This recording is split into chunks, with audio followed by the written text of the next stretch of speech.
తెలంగాణలో ఆసరా పెన్షన్దారులకు ఈ నెల కూడా పాత పెన్షన్ అందనుంది.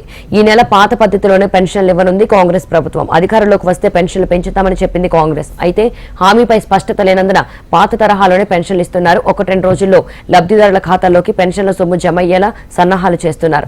ప్రస్తుతం సాధారణ పింఛన్ 2016 రూపాయలు, దివ్యాంగులకు 3016 రూపాయలు ఇస్తున్నారు. అయితే కాంగ్రెస్ చేసిన హామీలో సాధారణ పింఛన్ 4000 రూపాయలకు, దివ్యాంగులకు 6000 రూపాయలు ఇస్తామని హామీ ఇచ్చారు.